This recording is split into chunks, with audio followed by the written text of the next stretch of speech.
Bonjour, bonjour, bonjour. Bonjour. Bonjour Benoît Soumille. Bonjour. Bonjour, je ne sais pas où vous êtes. Alors, enchantée de faire votre connaissance. Je suis ravie de vous rencontrer pour ce gala des Crinières d'Or, cette 36e édition qui a enfin lieu. Exactement. On se languissait. Oups là. On se languissait. Alors vous êtes, je crois, vous avez un petit peu grandi avec Cheval Passion. Exactement. Parce que ça fait, vous me disiez que ça faisait à peu près 10 ans que vous étiez là. Exactement. J'ai fait mon premier Cheval Passion en 2011. D'accord. Voilà. Et c'était mon premier Cheval Passion au cabaret équestre. D'accord, d'accord. Exactement. Et donc aujourd'hui, enfin cette année, vous êtes au gala. Exactement. Cette année, je suis au gala avec une nouvelle création, avec un numéro humoristique. Alors c'est une création humoristique et en même temps assez insolite, j'ai envie de dire, parce que vous mélangez aussi le théâtre et la chorégraphie. Et donc vous avez fait appel à un acteur culturel que l'on connaît bien de la ville d'Avignon, le théâtre du Chien qui fume, avec son directeur particulier Gérard Vintagioli. Est-ce que vous pouvez nous expliquer cette rencontre en fait que vous avez réalisée?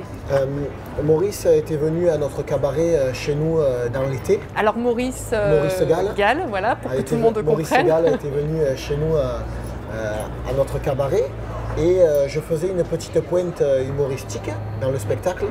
Et Maurice a tout de suite accroché à mon personnage dans cette discipline de l'humour et m'a fait rencontrer Gérard qui nous a beaucoup aidé et qui nous a permis de construire un numéro pour les Crinières d'Or. On a travaillé sur l'écriture, sur toute l'écriture du numéro. Nous nous sommes rencontrés avec Gérard et je lui ai parlé de mes attentes, de ce que nous avions envie de faire. Il est venu nous découvrir un petit peu, travailler à la maison. Et de là, on a écrit une histoire, un numéro. Et de là, tout est parti, les entraînements. Et je suis allé régulièrement au théâtre, prendre des cours de théâtre, puis aussi de l'entraînement physique, parce que le numéro est assez physique aussi. Et tout ça, ce qui nous a permis de venir aujourd'hui aux Crinières d'Or à Cheval Passion. Et elle raconte quoi cette histoire? Alors on a quoi? On a de l'humour, on a du théâtre, de l'humour, du burlesque, du théâtre. C'est une histoire de deux personnages des années 70, un peu vintage, qui arrivent là en piste des Crinières d'Or. Dans leur jeunesse, c'était de grands artistes et ils arrivent là pour dérouler un numéro, mais ils arrivent un petit peu en retard. Et puis surtout, c'est un petit peu la catastrophe dans tout le numéro. D'accord, donc on rit alors? Beaucoup de rire. On rit, c'est de l'imprévu, Complètement, beaucoup d'imprévus. Et ce qui nous permet aussi, en cas de problème dans le numéro, c'est un numéro assez périlleux dans les figures que Vérane, donc il y a beaucoup de travail de portée et de cirque. Alors Vérane, c'est votre partenaire? Voilà, c'est ma partenaire pour le numéro. On travaille sur des portées acrobatiques, debout sur nos deux chevaux. Donc du coup, c'est quelque chose d'assez périlleux.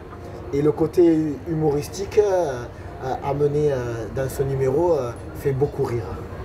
Comment vous êtes passé de cavalier, qui demande quand même une certaine rigueur, j'imagine, et beaucoup d'intensité de travail avec vos chevaux, pour arriver à cette apparence de légèreté, parce que j'imagine que ça ne doit pas être très léger de travailler avec les chevaux tout en voulant amener cette légèreté au public. Comment vous avez travaillé ça avec vos chevaux et votre partenaire? Tout d'abord, je suis passionné par la comédie et j'aime toujours faire un petit peu le pitre, tout ça.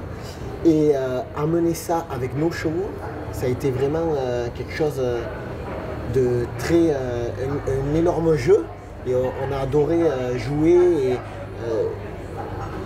beaucoup échanger. Est-ce que vous pouvez ramener un peu ce monsieur-là qui s'en va un peu? On a pu beaucoup échanger. On a pu beaucoup échanger avec Gérard. Lui avait des idées, nous on en avait d'autres. Et donc nous avons pu communiquer, essayer. On a fait beaucoup d'entraînements où Gérard nous disait: est-ce que vous pourriez faire cette figure à ce moment-là? Et tout ça a permis de vraiment construire ce numéro pour les Crinières d'Or. D'accord. Donc ça, c'est un numéro que vous travaillez depuis combien de temps avec, Ça fait 6 le mois. théâtre? 6 mois, ah oui, c'est très court en fait. Ouais, ça fait 6 mois. D'accord. 6 mois qu'avec avec Gérard, à 5 jours par semaine, on travaillait sur le numéro. Que ce soit des jours avec l'entraînement physique ou circassien, ou des jours avec l'entraînement théâtral et des jours d'entraînement directement sur les chevaux dans notre manège. D'accord. Alors, moi j'ai Gaston été absolument, je ne sais pas comment on peut dire, projetée dans une énergie incroyable tout à l'heure quand je suis venue déjeuner au cabaret et que vous avez fait votre intervention avec de jeunes cavaliers. Donc j'ai cru comprendre que vous enseignez aussi. Exactement. Nous avons une structure équestre où nous enseignons l'équitation pour les adultes et les enfants. Et les enfants, donc là c'était des Exactement. enfants et même des très jeunes enfants Très parce jeunes. qu'on a eu un artiste de 6 ans absolument incroyable qui a donné une énergie incroyable dans la salle.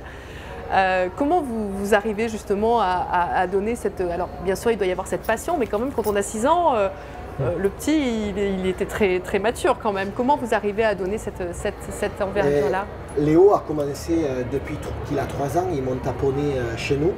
Et en fait, il a toujours été passionné par les chevaux et par le spectacle.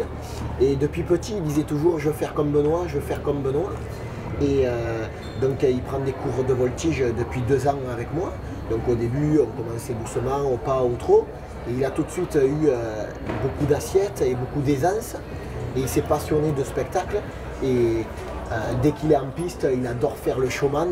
Et ça a été très facile pour moi à l'intégrer avec les grands. Mais comment vous arrivez à lui faire... je sais pas, il y a quand même une certaine pédagogie aussi, qu'il faut s'adapter certainement. Exactement. Donc l'avantage, c'est qu'on a une vraie cavalerie qui s'adapte énormément à ça. On a des chevaux qui sont très gentils et qui permettent à Léo de pouvoir faire toutes les figures de voltige pour pouvoir s'entraîner. Et il a énormément de confiance en moi, il me regarde tout le temps, je lui dis toutes les figures qu'il doit faire. Puis bien sûr, je fais toujours très attention à ce qu'il soit toujours dans l'aisance et qu'il puisse bien se débrouiller. Oh ben là, sécurité. Il était dans l'aisance, là, j'avoue. Mais comment vous faites pour avoir des chevaux gentils? Tout d'abord, nos chevaux, c'est nos compagnons de tous les jours, c'est mes amis. Et c'est avec eux qu'on passe toutes nos journées. Donc ça permet d'avoir une vraie confiance avec eux et établir une vraie relation. Et ce qui nous permet d'avoir des chevaux pour faire des spectacles et de la voltige. Ils nous font des bisous. Ah, ils sont très câlineux. Vous êtes à Cheval Passion. J'ai entendu tout à l'heure que vous intervenez justement sur des tables rondes pour défendre le statut d'artiste équestre. Exactement. Qu'est-ce que c'est exactement? Est-ce que vous pouvez nous en parler? Aujourd'hui, dans le spectacle, il y a les spectacles de rue, il y a les intermittents du spectacle, mais dans le spectacle équestre, il n'y a pas de statut de reconnaissance de notre métier. Donc où on est agriculteur et on valorise notre élevage ou notre travail, ou on est intermittent du spectacle. Et donc on est embauché par des organismes comme des théâtres ou des salons pour faire des spectacles. Et ça, c'est un travail où Maurice Gall s'implique beaucoup pour que les artistes équestres aient un statut et une reconnaissance de l'État. Et donc ça va apporter quoi alors? Ça va permettre de pouvoir avoir peut-être des diplômes qui certifie qu'est-ce qu'un artiste équestre, pourquoi pas des aides et un organisme auquel de formation pour pouvoir cotiser. D'accord, d'accord. Parce qu'il n'y a pas vraiment d'école en fait, ça se fait un petit peu... C'est ça, ça se fait complètement sur le tas. Sur le tas, sur le terrain, oui. Exactement. Sur le terrain. Les gens sont passionnés de spectacle, puis ils se renseignent, puis ils se dirigent vers des artistes, et puis après ils veulent se produire. Et tout ça, ça a besoin d'être structuré. Bien sûr. Et vous êtes arrivé comment dans le spectacle? Moi, depuis petit, mes parents venaient à Cheval Passion, ils me menaient avec eux et je suis tombé amoureux du spectacle. Je suis né dans les chevaux grâce à mes parents, mais j'ai toujours été passionné par le spectacle. Donc c'est pour ça qu'au jour d'aujourd'hui, je me retrouve à Cheval Passion. Qu'est-ce qu'on peut vous souhaiter comme rêve que vous puissiez réaliser pour déjà cette année 2022 et puis... On espère, avec la crise bien sûr qu'on a eu du Covid, beaucoup de manifestations ont été annulées et on espère que tout va repartir et les spectacles vont repartir de plus belle. Et qu'est-ce que vous avez comme étoile dans les yeux? Moi, faire sourire les gens et donner beaucoup de sourire et surtout faire ressentir l'amour que nous avons pour nos chevaux et cette passion du cheval pour laquelle nous vivons. Et parce que justement le spectacle équestre permet aussi d'ouvrir le monde du cheval finalement. Bien sûr. On n'est pas seulement dans le salon et dans tout ce qui peut... Ça permet de montrer la complicité qu'on peut avoir avec cet animal.